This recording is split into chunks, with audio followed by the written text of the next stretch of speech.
Olá, é um prazer ter você comigo aqui novamente em mais uma edição do Conecta iCast.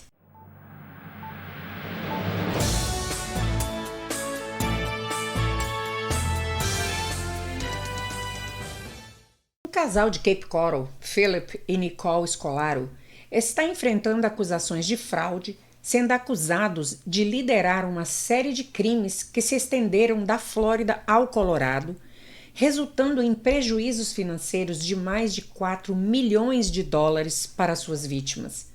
De acordo com o gabinete do Procurador-Geral do Colorado, os Scolaro convenceram duas mulheres do estado a investir em uma suposta mina de ouro na África, alegando que precisavam de fundos para extrair, proteger e transportar o ouro.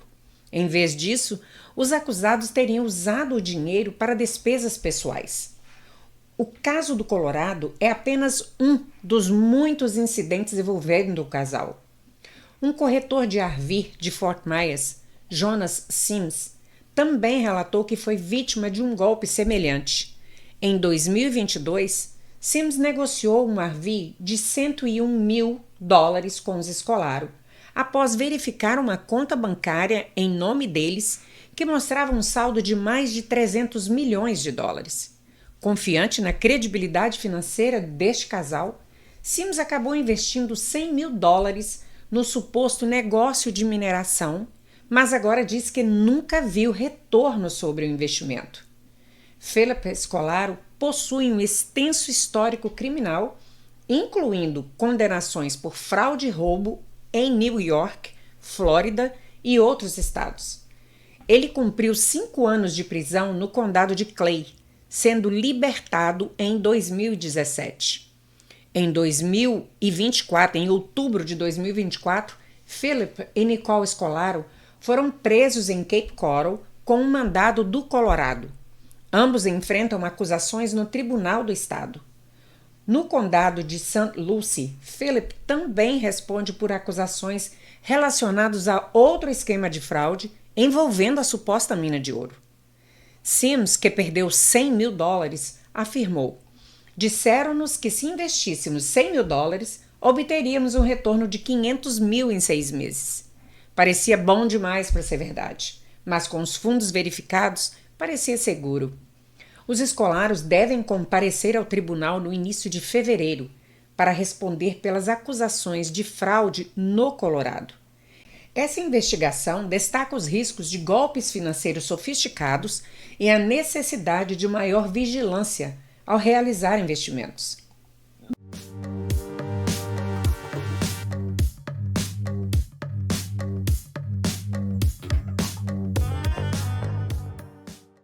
A China negou os rumores de que estaria considerando vender as operações do TikTok nos Estados Unidos para Elon Musk, caso a plataforma não consiga reverter sua proibição de funcionamento no país. A ByteDance, controladora do TikTok, declarou a Reuters que essa possibilidade é pura ficção. De acordo com a Bloomberg, autoridades chinesas discutiram a ideia de Musk adquirir a subsidiária norte-americana do TikTok e associá-la à sua rede social, o X, o antigo Twitter. No entanto, Pequim ainda prefere manter o controle da ByteDance sobre a operação nos Estados Unidos. Não há consenso sobre a melhor solução e os detalhes sobre o envolvimento de Musk, ByteDance e o governo chinês permanecem obscuros. As suspeitas de espionagem por parte da China, devido à participação do governo chinês na ByteDance, têm sido o principal motivo das restrições impostas pelos Estados Unidos. Tanto Pequim quanto a ByteDance negam essas acusações, afirmando que as operações internacionais do TikTok são independentes. Em abril, o Congresso dos Estados Unidos aprovou uma lei que obriga a ByteDance a vender o TikTok nos Estados Unidos. A norma sancionada pelo presidente Joe Biden está prevista para entrar em vigor em 19 de janeiro, um dia antes da posse de Donald Trump. A Suprema Corte ainda avalia a validade da medida com tendência de mantê-la. O valor estimado das operações do TikTok nos Estados Unidos varia entre 40 e 50 bilhões de dólares. Caso a venda ocorra, ainda não está claro como Musk financiaria a aquisição ou se precisaria alienar outros ativos para concluir o negócio. Elon Musk, a ByteDance e representantes chineses não comentaram o caso.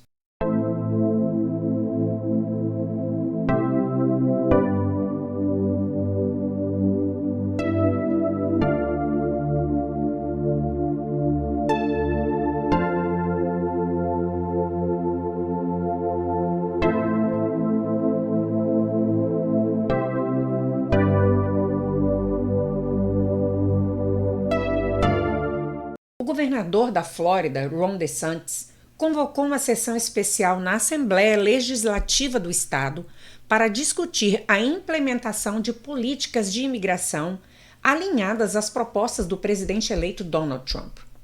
A iniciativa, planejada para ocorrer na semana seguinte à posse de Trump, busca reforçar medidas contra a imigração ilegal, incluindo a delegação de responsabilidades aos governos locais no cumprimento de leis federais e possíveis penalidades para oficiais que não cumprirem as novas diretrizes. DeSantis afirmou que a ação imediata é crucial para alinhar o Estado às políticas federais, destacando que Trump pretende emitir mais de 100 ordens executivas no primeiro dia de sua presidência, focando em segurança nas fronteiras e deportação em massa. No entanto, líderes republicanos estaduais demonstraram preocupação, classificando a convocação como precipitada e potencialmente prejudicial para os esforços do governo federal. Além das questões de imigração, a pauta da sessão inclui alívio para áreas afetadas por furacões e reformas no mercado imobiliário, particularmente relacionadas aos altos custos de seguros. Críticos democratas acusaram o governador de negligenciar problemas locais urgentes, como o aumento do custo de vida e da habitação, em favor de uma agenda política nacional. Essa movimentação reflete as prioridades de DeSantis em manter a Flórida como um exemplo na aplicação de políticas rígidas de imigração, alinhando-se diretamente à administração Trump.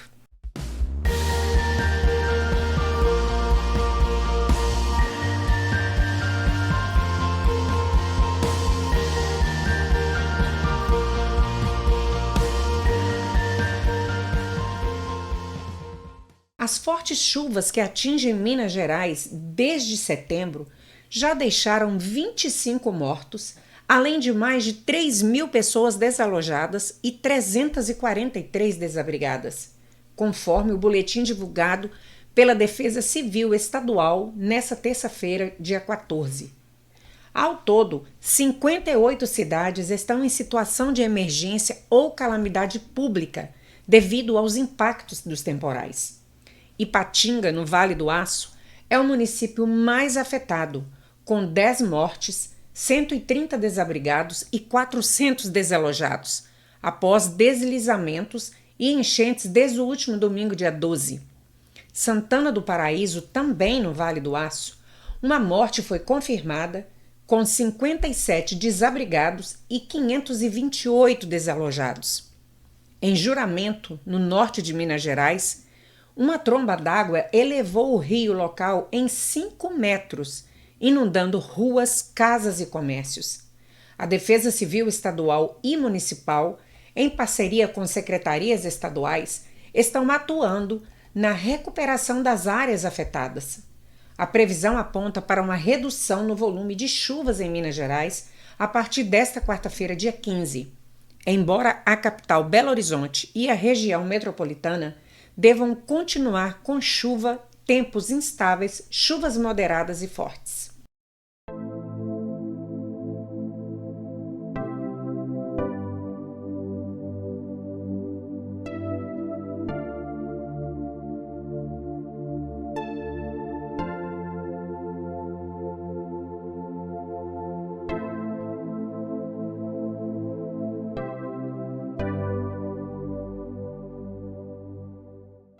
Câmara dos Representantes dos Estados Unidos, de maioria republicana, aprovou um projeto de lei que restringe severamente a participação de atletas transgêneros em competições esportivas femininas.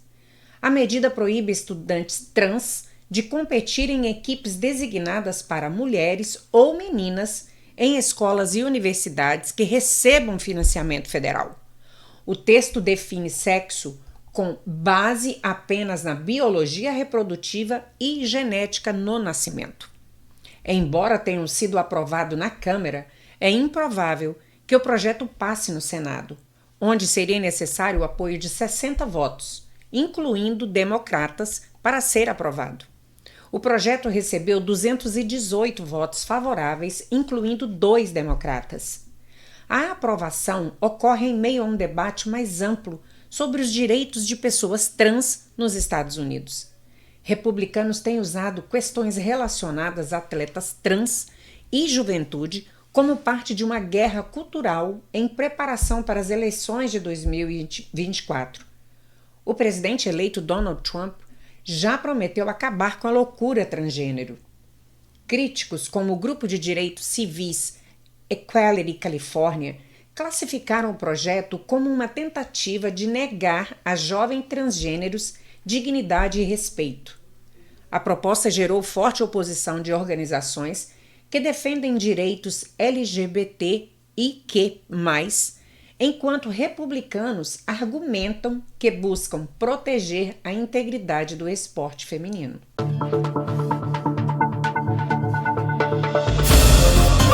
Imigrantes indocumentados desempenham um papel essencial no financiamento do seguro social nos Estados Unidos, contribuindo com cerca de 25,7 bilhões de dólares em impostos relacionados ao programa em 2022, segundo o Instituto de Tributação e Política Econômica, o ITEP.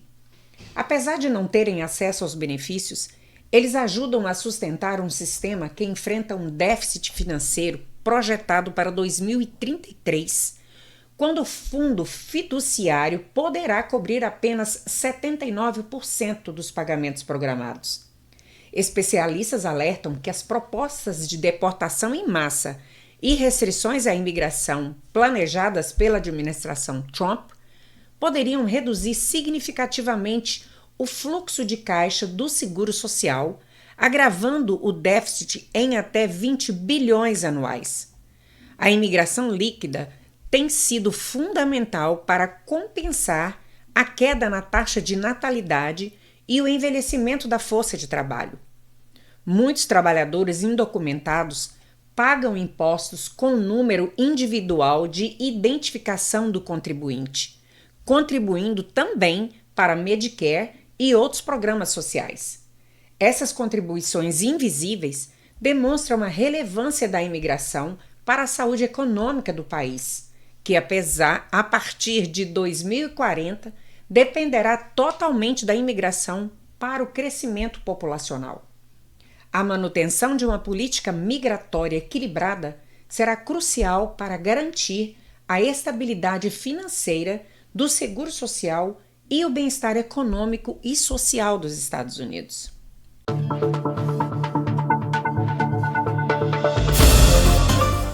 O IRS anunciou que todos os residentes da Flórida terão até 1º de maio de 2025 para apresentar suas declarações de impostos após o estado ser declarado zona de emergência devido aos danos causados pelos furacões Helene e Milton.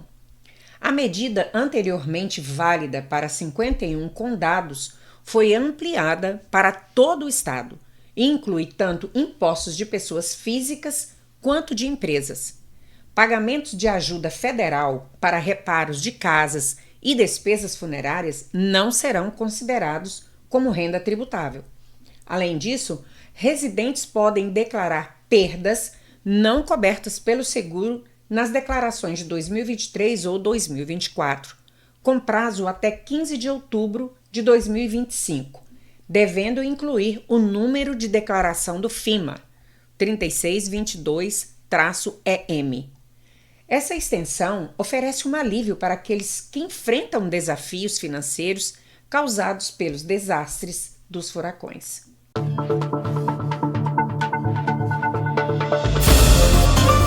Por hoje é só, pessoal.